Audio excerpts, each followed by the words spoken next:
على عباده الذين اصطفى أما بعد فأعوذ بالله من الشيطان الرجيم بسم الله الرحمن الرحيم وقل جاء الحق وزهق الباطل إن الباطل كان زهوقا হেফাজতে ইসলাম বাংলাদেশ মানিকগঞ্জ জেলা শাখার আজকের বাউল ধর্মের মুখ্য সম্মেলনে আয়োজিত আজকের এই মহতী সম্মেলনের সম্মানিত সভাপতি হযরত উলামায়ে কেরাম, প্রথমত একটি বিষয় খেয়াল করা দরকার। আবুল সরকার যে বিষয়টা বলেছে, আমি বাউল মতবাদের বিষয়ে আগে আলোচনা করার আগে শুধু আবুল সরকারের ব্যাপারটা একটু ক্লিয়ার করা চাই।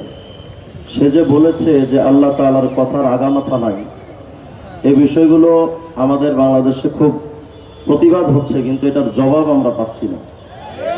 জবাবটাও আমাদের দরকার। আবুল সরকার প্রথম যে বলেছে যে আল্লাহ তাআলা বলেছেন আউয়ালু মা খালাকাল্লাহু ইশক, আল্লাহর প্রথম সৃষ্টি ইশক। আউয়ালু মা খালাকাল্লাহু রূহ, আল্লাহর প্রথম সৃষ্টি রূহ। আল্লাহ বলেছেন আউয়ালু মা খালাকাল্লাহু নূর, নবীর নূর হলো প্রথম সৃষ্টি। আউয়ালু মা খালাকাল্লাহু আরশ, আল্লাহর প্রথম সৃষ্টি আরশ। আউয়ালু মা খালাকাল্লাহু আল কলম, আল্লাহর প্রথম সৃষ্টি কলম। এই কথাগুলো আবুল সরকার বলে যে আল্লাহ এই কথাগুলো এক এক সময় এক এক কথা বলেন। কখনো কলম প্রথম সৃষ্টি, কখনো রূহ প্রথম সৃষ্টি, কখনো নবুয়ত নূর প্রথম সৃষ্টি। আমি এই মহাসমুদ্র থেকে এটা চ্যালেঞ্জ করলাম যে এই কথাগুলোর একটা কথাও আল্লাহ বলেন, এটা না কোরআনেও আছে না হাদিসে কুদসির মধ্যেও আছে। তাহলে যে কথাটা আল্লাহর কওলুল্লাহ বলে আখ্যায়িত করা যায় না, সেই বক্তব্য দিয়ে আবুল সরকার যে আল্লাহর উপর প্রশ্ন তুলেছিল, প্রশ্ন তোলার আগেই তো তাকে ওখানেই ধমানো দরকার ছিল। দ্বিতীয় কথা হলো যে এই যে কথাগুলো আসছে, তাহলে এইগুলো কথার উৎপত্তি কোথায়? মূলত বিভিন্ন কিতাবের মধ্যে এই ধরনের হাদিস আছে, যেমন আউয়ালু মা খালাকাল্লাহু নূরা নাবিয়্যিক, বেশ কিছু হাদিস আছে আউয়ালু মা খালাকাল্লাহু আল আরশ। এ ব্যাপারে আমরা দেখি তো আবুল সরকার যে হাদিসগুলো বলেছে এগুলোর বাস্তবতা কেমন। প্রথমত আউয়ালু মা খালাকাল্লাহু তাআলা নূরা নাবিয়্যিক, নবীর নূর হলো প্রথম সৃষ্টি। এই ব্যাপারে আল্লামা জালালউদ্দিন সুয়ুতী রাহমাতুল্লাহ আলাইহি তার আল হাবির খণ্ড 325 নম্বর পৃষ্ঠায় বলেছেন লাইসা লাহু ইসনাদুন ইয়াতামাদু আলাইহি, এই হাদিসের কোন নির্ভরযোগ্য সূত্র নাই, মানে এটা জাল হাদিস। দ্বিতীয় নাম্বার আউয়ালু মা খালাকাল্লাহু আল আকল, আল্লাহর প্রথম সৃষ্টি আকল বলে যে কথাটা আছে, ফয়জুল কাদিরের মধ্যে ইবনে হাজার আসকালানী রাহমাতুল্লাহ আলাইহি খণ্ড 4 510 নম্বর পৃষ্ঠায় বলেছেন লাইসা লাহু তারিকুল ইসবাত, এটার কোনো প্রমাণিত সনদ নাই, মানে এটাও জাল। তিন নাম্বার আউয়ালু মা খালাকাল্লাহু আযজা ওয়া জাল আন-নূর ওয়া যুলমা, আল্লাহর প্রথম সৃষ্টি আলো এবং অন্ধকার। তারিখে তাবারির মধ্যে ইবনে জারির তাবারি রাহমাতুল্লাহ আলাইহি খণ্ড 1 34 নম্বর পৃষ্ঠায় বলেছেন গায়রু মুসনাদ, এটারও কোনো সনদ নাই। তার মানে নবীর নূরের হাদিসের ব্যাপারেও সনদ নাই, আকলের ব্যাপারেও হাদিস সনদ নাই, আলো অন্ধকারে হাদিসের ব্যাপারেও সনদ নাই। আরেকটা দাবি করেছিল আবুল সরকার আউয়ালু মা খালাকাল্লাহু ইশক, আল্লাহর প্রথম সৃষ্টি ইশক। দুর্ভাগ্যজনক ক্রমে এটা কোনো জাল হাদিসের কিতাবেও না। আগের গুলো তো জাল হাদিস, এটা কোনো জাল হাদিসের কিতাবেও না। একটা হাদিস আছে সুনানে আবু দাউদের 47 নম্বর হাদিস, উবাদা ইবনে সামিত রাদিয়াল্লাহু আনহু বলেন যে হুজুর সাল্লাল্লাহু আলাইহি ওয়াসাল্লাম বলেছেন ইন্না আউয়ালা মা খালাকাল্লাহু তাআলা আল কলম, আল্লাহর প্রথম সৃষ্টি কলম। ফাকালা লাহু উকতুব, কলমকে বলা হলো তুমি লেখো। জিজ্ঞেস করা হলো ইয়া আল্লাহ কি লিখবো? আল্লাহ বললেন উকতুব মাকাদিরা কুল্লি শাইইন হাত্তা তাকুমা সাআ, কিয়ামত পর্যন্ত যা কিছু হবে এগুলো সব কিছু তুমি লেখো। এই হাদিসের মধ্যে দেখা যায় প্রথম সৃষ্টি কলম, কিন্তু এই হাদিসের আরেকটা অংশ আছে যে ওয়াল আরশু আলাল মা, এর এমন অবস্থায় যা আরশ পানির উপরে ছিল। এই হাদিস দ্বারা বোঝা যায় যে প্রথম সৃষ্টি কলম, প্রথম সৃষ্টি পানি, প্রথম সৃষ্টি আরশ। তাহলে দেখা গেল হুজুর সাল্লাল্লাহু আলাইহি ওয়াসাল্লাম এক মুখে তিন কথা কন। আসলে বাস্তবতাটা এমন নয়। যেমন আমি একটা উদাহরণ দিয়ে আপনাদের বোঝাই। এই যে লিফলেটগুলো হেফাজত ইসলাম মানিকগঞ্জ শাখা থেকে ছাপানো হয়েছে, মনে করেন 10,000 লিফলেট ছাপানো হয়েছে। এটা প্রথম ছাপাতে 10,000, দ্বিতীয় ছাপা বের করা লাগে নাই, প্রথম ছাপাতে 10,000। তাহলে এই যে ছাপাটা 10,000, এটাও প্রথম ছাপা। 10,000 নম্বরে যেটা বের হয়েছে ওটাও কিন্তু প্রথম ছাপা। যদি দ্বিতীয় পর্যায়ে কোনো আরো 10,000 ছাপানো হতো, সেগুলোকে বলতো দ্বিতীয় ছাপা। তাহলে এটা হলো এই 10,000-এর প্রত্যেকটা লিফলেট প্রথম ছাপা। আমার বক্তব্য হলো দুনিয়ার একটা প্রেস থেকে যদি প্রথম ছাপাতে 10,000 লিফলেট যদি বের করা সম্ভব হয়, আমার আল্লাহর পক্ষে 10,000 কেন 10 কোটি সৃষ্টি প্রথম চান্সে বের করা বা সৃষ্টি করার ক্ষমতা আছে না নাই? তাহলে এই প্রশ্ন কেন করা হলো? কারণ ও আবুল সরকার নয়, যাতে আবাল সরকার। এখন প্রশ্ন আসতে পারে যে এটা 10,000 লিফলেটের এটা প্রথম, এরপরে পর্যায়ক্রমে একটার পর একটা বের হয়েছে। ঠিক তেমনি ভাবে সৃষ্টির ভেতরে তিনটা সৃষ্টি আল্লাহ প্রথম করেছেন, কিন্তু কোনটা আগে কোনটা পরে সেটা প্রশ্ন আসতে পারে। কিন্তু সেটা প্রশ্নের উল্লেখযোগ্য জবাব আছে যে আল্লাহ প্রথম সৃষ্টি করেছেন কলম, এর আগে পানির উপর আরো সৃষ্টি ছিল। সুতরাং এগুলো নিয়ে তো কোনো মতলক্য হওয়ার কোনো সুযোগ নেই, প্রশ্ন তোলারও সুযোগ নেই। কিন্তু নাস্তিক্যবাদ এই কথাগুলোকে নিয়ে বেশি ছড়াছড়ি করছে, কারণ হলো ফরহাদ মাজহার আর বাংলাদেশের যত নাস্তিক্যবাদ মেঘমাল্লা সহ নাস্তিক্যবাদ এই বাউল সম্রাটদেরকে বাউলদেরকে সাপোর্ট দেওয়ার পেছনে গভীর ষড়যন্ত্র আছে। আমি এদের ব্যাপারে কয়েকটা বিষয় আপনাদের সামনে একটু তুলে ধরি। আমার কাছে একটা বই দেখতে পাচ্ছেন, আমরা যদি মুখস্থ বিদ্যা বলি বাউলরা আমাদের কথা বিশ্বাস করতে পারে না, এই জন্য আমি বাউলদের 26টা কিতাব সংগ্রহ করছি। দেখেন বাউলদের মূল আকীদা, আমরা তো মনে করি এরা পাগল ছাগল, শুধু গান টান গিয়ে হয়তো 2 টাকা কামায় গাঞ্জা খায়, এদের আসলে কোনো জ্ঞান বুদ্ধি নাই। আসলে বাস্তবতা এটা নয়। বাউল সম্প্রদায়ের চাইতে জঘন্যতম আকীদা বাংলাদেশে আর কোনো সম্প্রদায়ের নাই। দেখেন বাউলরা কি বলে, এটা হলো অখণ্ড লালন সঙ্গীত, পৃষ্ঠা নম্বর 63। দাবি করছে যেহি মোরশেদ মানে যিনি পিসাব, সেই তো রসুল, ইহাতে নাই কোনো ভুল, খোদাও সে হয়। এই কথাটার ব্যাখ্যা করতে গিয়ে অখণ্ড লালন সঙ্গীতের 82 নম্বর পৃষ্ঠায় লিখেছে, সাইজি লালনের দিব্য দৃষ্টিতে মোরশেদ রসুল আল্লাহ একই অখণ্ড মহাসত্তার বিকাশ তথা ওয়াহদানিয়ত। তার মানে যিনি পীর তিনি খোদা তিনি রসুল। এরপরে আশ্চর্য হবেন, আরেকটা বই আছে আমার কাছে লালন দর্শন।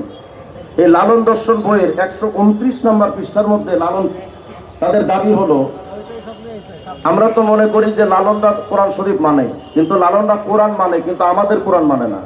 লালনদের কোরআন হলো বাউলদের কোরআন হলো লালনের সঙ্গী।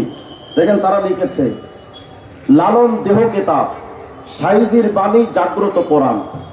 লালন দর্শন পৃষ্ঠা নম্বর 129। এটা এখানে স্পষ্ট করে বলছে যে লালন দেহ কিতাব, সাইজির বাণী তথা লালনের বাণী জাগ্রত কোরআন। আরেকটা প্রমাণ যে কোরআনের ব্যাপারে লালন দর্শন এই বইটার 103 নম্বর পৃষ্ঠার মধ্যে লিখেছে, বেদ গীতা ত্রিপিটক বাইবেল কিংবা আল কোরআনের মতো তার বাণীও চিরন্তন ও অবিনাশী। আরেকটা প্রমাণ অখণ্ড লালন সঙ্গীতের পৃষ্ঠা নম্বর 81। দাবি করছে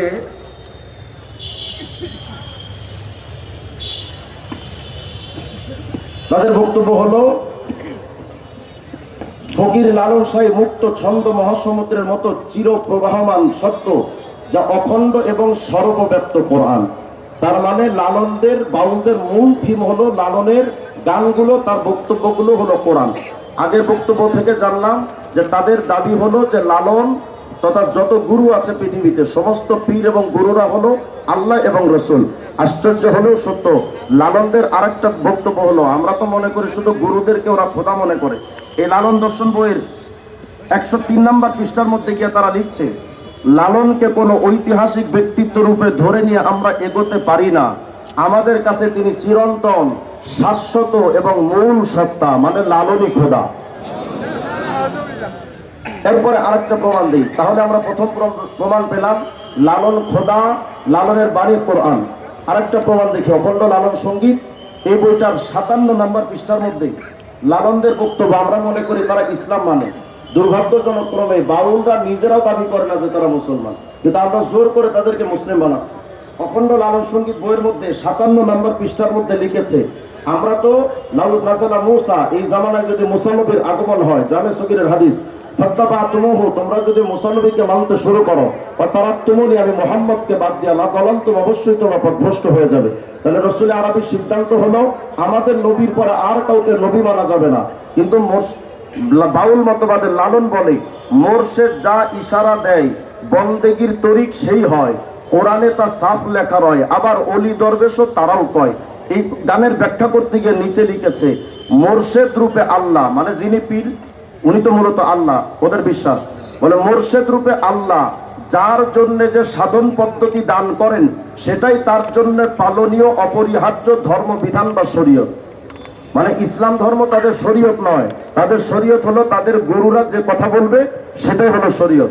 আরেকটা বই আমি প্রমাণ দেখাই, এই যে বইটা বাংলাদেশের বাউল, এই বইটা ডক্টর আনোয়ারুল করিমের লেখা। আনোয়ারুল করিম লালন একাডেমির পরিচালক ছিলেন সাবেক।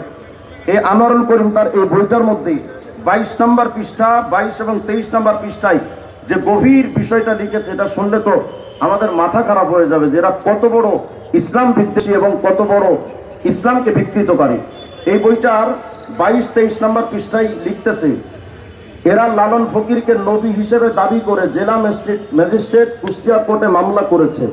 জেলা ম্যাজিস্ট্রেটের নিকট অভিযোগ পেশ করা লালন ভক্তদের মুখপাত্র হয়ে জজ মোসাদ যা বলেন তার এরপর লিখছে, মন্টু সাহেব জেলা জজ কোর্টে যেটা বলেছিল, বলে আমরা বাউল, আমাদের ধর্ম আলাদা, আমরা না মুসলমান না হিন্দু, আমাদের নবীল সাইজি লালন শাহ, তার গান আমাদের ধর্মীয় শ্লোক মানে কোরআন, সাইজির মাজার আমাদের তীর্থভূমি মানে কাবা।